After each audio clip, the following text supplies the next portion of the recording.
Hello and very welcome back to our YouTube channel. आज हम लोग डिस्कस करेंगे एक बहुत ही important novel Sons and Lovers, जो कि हमारे सिलेबस का पार्ट है। DSSB TGT के जो भी एस्पिरेंट हैं वो early 20th century British literature का ये पार्ट है। और इससे पहले मैंने एक और नॉवेल डिस्कस किया है, नॉवेल हार्ट ऑफ डार्कनेस। उसको भी आप जरूर देख लें क्योंकि वो भी हमारे सिलेबस का ही पार्ट है। तो सबसे पहले हम देखेंगे ऑथर की बायोग्राफी, क्योंकि इससे रिलेटेड कुछ इंपॉर्टेंट क्वेश्चन कभी कभार पूछ लिए जाते हैं एग्जाम में। इनका फुल नेम DS लॉरेंस का क्या था? तो डेविड हर्बर्ट लॉरेंस। इनका जो टाइमलाइन ये आपको दिख ही रही है, 1885 से लेकर 1930 तक रही है। और इनका जो जन्म हुआ था वो हुआ था नॉटिंगहैमशायर, इंग्लैंड में। उसके बाद ये came from a working class meaning family which deeply influenced sons and lovers। तो ये वर्किंग क्लास मिडिल फैमिली से बिलोंग करते थे, जिसका काफी ज्यादा ये एक तरीके से इनका ऑटोबायोग्राफिकल वर्क भी बोला जाता है।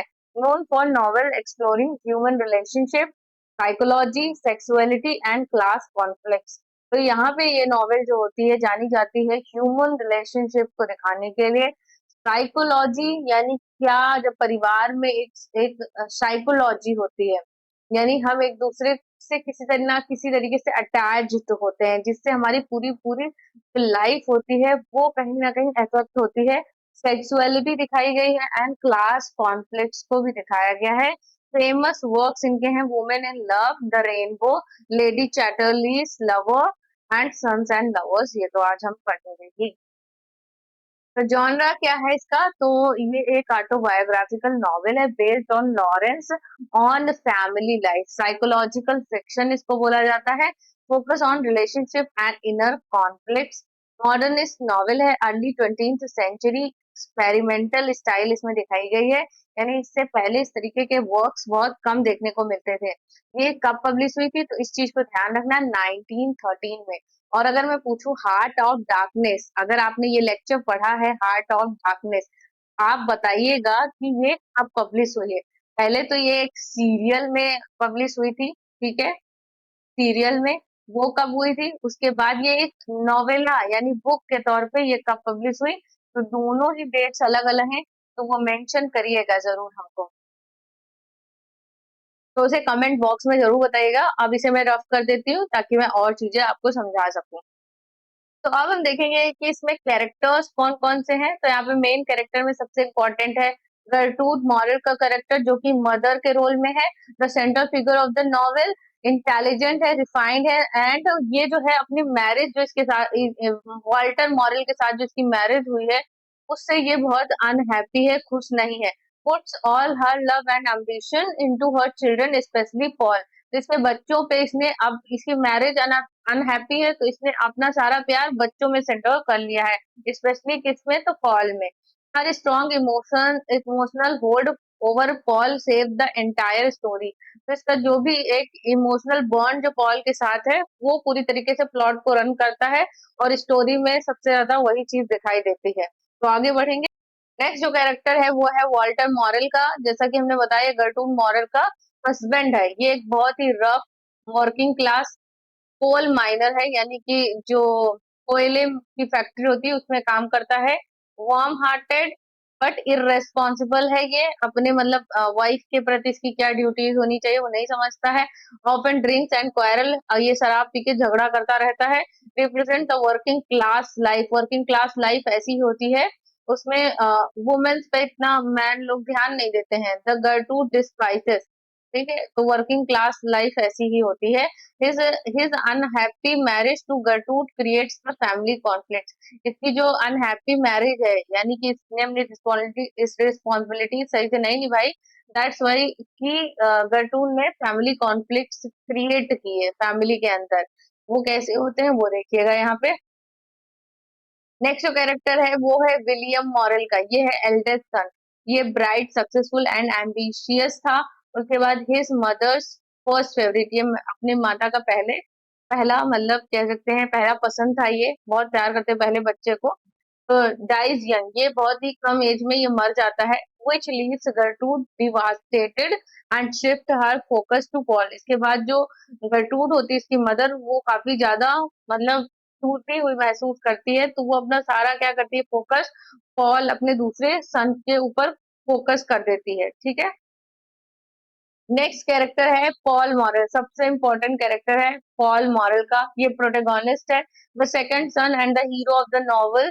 सेंसिटिव है, आर्टिस्टिक है and closely bonded with his mother, mother से बहुत अच्छा बॉन्ड है इसका। Struggle with relationship because of his Oedipal attachment to गरुड, ओडिपल कौन, Oedipus and Electra, Oedipus and Electra, ये आपने सुना होगा कॉन्सेप्ट। तो ये क्या है, ओडिपस ये होता है जब एक बॉय चाइल्ड जो होता है अपने मदर के लिए अटैच्ड होता है बहुत ज्यादा। ठीक है। इलेक्ट्रा तो वो होता है जब एक लड़की यानी डॉटर जो होती है वो अपने फादर से बहुत ज्यादा अटैच होती है, तो वो इलेक्ट्रा कॉन्सेप्ट होता है जो कि साइकोएनालिटिक थ्योरी का पार्ट है। फ्राइड का जो उन्होंने दिया था उसका पार्ट है। तो यही कॉन्सेप्ट यहाँ पे लागू हुआ है। कॉम्प्लेक्स, ओडिपस कॉम्प्लेक्स इसको बोलते हैं। तो ये जो पॉल है ये ओडिपस कॉम्प्लेक्स का शिकार है, अपनी मदर से इतना ज्यादा अटैच्ड है कि अपने सारे जितने भी इसके रिलेशनशिप है वो सब फेल हो जाते हैं, किसी में भी ये सही काम नहीं कर पाता है। Torn between love for Miriam and Clara but unable to fully commit to either, यानी दोनों से ये प्यार में रहता है मीडियम एंड क्लारा, लेकिन वो दोनों में ही फिट नहीं हो पाता है। After his mother's death he feels lost but decided to move forward with life. उसकी मदर की डेथ हो जाती है, उसके बाद वो बहुत ही लॉस फील करता है, लेकिन फिर भी वो जिंदगी में कैसे तैसे आगे बढ़ जाता है। ओके। तो नेक्स्ट जो कैरेक्टर यहाँ पे आपको दिखाई देगी वो मिरियम लीवर्स का कैरेक्टर है। ये बहुत ही यंग वुमेन है और फ्रॉम अ नेबरिंग फार्म, जो मतलब बगल में ही उसके रहती है, नेबरिंग फार्म में रहती है। उसके बाद डीपली स्पिरिचुअल है, बहुत ही ज्यादा स्पिरिचुअल है, इंटेलेक्चुअल है, आइडियलिस्टिक भी है। लव्स पॉल विद इंटेंसिटी, बहुत ही दिल से पॉल को प्यार करती है। But but their relationship lakhs physical passion, क्योंकि यहाँ पे फिजिकल पैशन ज्यादा नहीं था इस लड़की के अंदर, मीरियम लीवर्स के अंदर। तो क्या होता है कि फिजिकल पैशन ना होने की वजह से ये रिलेशनशिप जो होता है रन नहीं कर पाता है। यहाँ पे सिंबलाइज करता है कि ये लड़की तो स्पिरिचुअल लव की थी, फिजिकल लव के पीछे नहीं थी ये। तो इस तरीके से यहाँ पे इसका रिलेशनशिप पॉल के साथ फेल हो जाता है। तो नेक्स्ट जो कैरेक्टर है वो क्लारा डेविस का कैरेक्टर है। ये एक सफरेजेट यानी फेमिनिस्ट है, यानी पूरा अपना मेल एंड फीमेल को एकदम इक्वल देखती है, इसके अंदर मैस्कुलिन ट्रेट है और एकदम फंटेस्टिक है ये फेमिनिस्ट है, पैशनेट है, इंडिपेंडेंट है, यानी कि वो ये मेंस की तरह इंडिपेंडेंट है। ओल्डर देन पॉल, ये पॉल से काफी ज्यादा उम्र में बड़ी है और ये अपने हस्बैंड से सेपरेट हो चुकी है। इसके हस्बैंड का नाम है बैक्स्टर डेविस। इसके साथ जो पॉल का फिजिकल रिलेशनशिप होता है और सेंसुअल रिलेशनशिप भी पॉल के साथ होता है, लेकिन फिर भी ये वर्क नहीं करता है क्योंकि ये अपनी मदर से काफी ज्यादा अटैच होता है पॉल, और ये इसमें पूरी तरीके से अपना वो नहीं दे पाता है, 100% नहीं दे पाता रिलेशनशिप के अंदर। तो यहाँ पे सिर्फ एक सेक्सुअल पैशन के तौर का रिश्ता होता है, बाकी कोई स्पिरिचुअल कनेक्शन नहीं होता। यानी कि जहाँ पे स्पिरिचुअल कनेक्शन था वहां पे फिजिकल लव नहीं था, और जहाँ पे फिजिकल लव है वहां पे स्पिरिचुअल कनेक्शन नहीं। ठीक है। अब हम देखेंगे summary of sons and lovers, तो हम इसको पार्ट बाय पार्ट समझेंगे धीरे धीरे करके। तो समरी देख लेते हैं। Summary of sons and lover, part one में क्या होता है, तो फैमिली बैकग्राउंड हमको पता चलता है। The novel follows the moral family, यहाँ पे मिलती है। अगर आपसे पूछा जाए एग्जाम में कौन सी फैमिली, तो moral family in a नॉटिंगहैमशायर meaning town, यानी छोटे से टाउन में ये है। और उसके बाद वॉल्टर मॉरल यहाँ पे फादर है, is a miner rough and irresponsible. कर्टून मॉरल, ये दोनों नाम आपको याद रखना है, ये मदर है। ये बहुत ही इंटेलिजेंट है, रिफाइंड है, but trapped in an unhappy marriage, ये बहुत ही अनहैप्पी मैरिज में फंस गई है। और their marriage fails and Gertrude turns her affection towards her children, especially Paul Morris, the second son। तो यहाँ पे क्या होता है, इसको अपनी मैरिज में इसको कोई खुशी नहीं मिलती, कोई प्यार नहीं मिलता अपने हस्बैंड से। तो ये क्या करती है, अपना सारा जो प्यार है वो अपने चिल्ड्रन की तरफ फोकस कर लेती है, जिसमें इसका पॉल मॉरल के साथ काफी ज्यादा अफेक्शन हो जाता है। आगे देखते हैं क्या होता है। Paul's life and relationship. Paul Morrell grows up very close to his mother, who becomes the strongest influence in his life. तो अपने मदर के साथ वो बहुत क्लोजली बड़ा हो रहा है और उसकी मदर का उसकी लाइफ में बहुत स्ट्रॉन्गेस्ट इन्फ्लुएंस है, प्रभाव है उसकी जिंदगी पे। ही इज टैलेंटेड, वो बहुत ही टैलेंटेड है, सेंसिटिव है, आर्टिस्टिक है, अनलाइक हिज रफ फादर, अपने फादर की तरह क्रूल नहीं है, वो सेंसिटिव है, लोगों की भावनाओं को समझता है। Paul struggles between his love for other women and his loyalty to his mother. Other women के साथ जो उसका रिलेशनशिप है लव वाला, उसे वो स्ट्रगल कर रहा है, यानी अपना पूरी तरीके से पैशनेट नहीं हो पा रहा है, क्योंकि वो मतलब इन दोनों के बीच में स्ट्रगल कर रहा है, अपने मदर के लिए लॉयल्टी, साथ ही साथ रिलेशनशिप में लव के लिए। Paul and Miriam Levers. Miriam is a spiritual, intellectual, and deeply emotional. Paul is drawn to her but feels suffocated by her intense love. Okay तो यानी जो उसको बहुत ज्यादा प्यार करती थी तो उसको ऐसा लगता था कि ये मुझे बांध के रखेगी, तो उसको सफोकेशन होता था पॉल को। मिरियम उसे स्पिरिचुअल लव करती थी, इंटेंस लव करती थी, तो ये सब उसको ऐसा लगता था कि मुझे सफोकेशन फील हो रहा है, जब मुझे बांध के रख रही है पॉल को। their relationship remains incomplete because Paul cannot give himself fully while bound to his mother. तो यहाँ पे पॉल जो होता है अपना 100% नहीं देता है, तो ये रिलेशनशिप इनकम्प्लीट ही रह जाता है, क्योंकि इसके मदर के साथ जो इसका बॉन्ड था वो इसको और कहीं इतना इन्वॉल्व ही नहीं होने दे रहा था, है ना? समझ में आई बात? ओके, तो अब हम देखेंगे पॉल एंड क्लारा डेविस का क्या था। क्लारा इज एन ओल्डर, वो बहुत ही उम्र में बड़ी थी उससे, पॉल से, मैरिड वुमेन, ये शादीशुदा औरत थी, और ये तलाकशुदा थी, अपने हस्बैंड से अलग थी, separate from her husband. Their relationship is more physical and passionate, but again it fails to satisfy Paul. तो यहाँ पे क्या होता है, इनका जो रिलेशनशिप होता है बहुत ही फिजिकल होता है, सेक्सुअल बेस्ड होता है, पैशनेट भी होता है, लेकिन आगे क्या होता है, ये पॉल को सेटिस्फाई नहीं कर पा रहा था, इस वजह से। Paul cannot escape his emotional dependence on his mother. तो यहाँ पे अपनी मदर के साथ जो उसका इमोशनल डिपेंडेंस था, उसे वो अलग नहीं हो पा रहा था पॉल, इस वजह से ये रिलेशनशिप भी उसका रन नहीं करता है। आगे देखेंगे द मदर्स डेथ। तो आगे क्या होता है, गर्टूड Morel become seriously ill with cancer, cancer की वजह से वो काफी बीमार हो जाती हैं गर्टूड Morel. Paul takes care of her, but her strong influence on him continues until her death.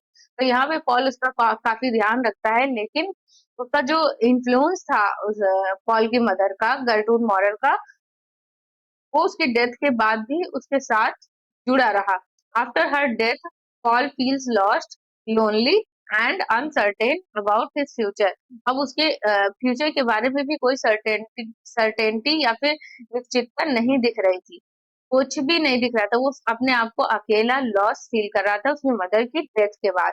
Ending कैसे होती है, the novel ends with Paul standing alone, वो अकेला रह जाता है, torn between despair and hope, but he decided not to uh, give up on life, but to go forward and find meaning, symbolize the struggle for independence from family and emotional entanglement. तो यहाँ पे क्या होता है, इसके बाद वो decide करता है कि वो गिव अप नहीं करेगा, वो जिंदगी में आगे बढ़ेगा और लाइफ की मीनिंग को ढूंढेगा, जो कि सिंबलाइज करता है struggle of struggle for independence from family and emotional entanglement, यानी कि फैमिली से अलग होके इंडिपेंडेंट होने को, साथ ही इमोशनली जो एक तरीके से उलझे होते हैं उससे अलग निकलने को ये सिंबलाइज करता है। ठीक है, क्या थीम्स है, तो family and marriage, conflict between Walter and गर्टूड मॉरल, ये दिखाया गया। ओडिपस कॉम्प्लेक्स, यानी Paul's emotional bond with his mother prevents mature relationship.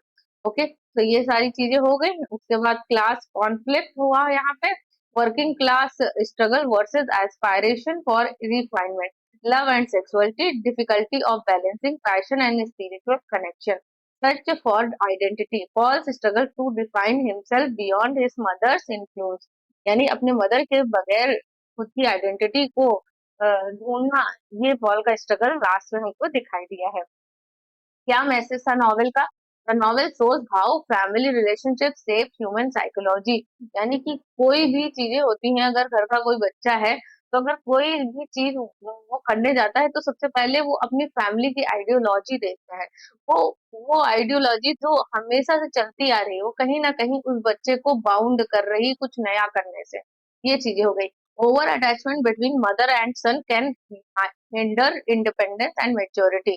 तो यहाँ भी क्या होता है, जो मदर का अपने बेटे के लिए ओवर अटैचमेंट हो जाता है, वो कहीं ना कहीं उसके इंडिपेंडेंस और मेच्योरिटी को हाइड करने लगता है।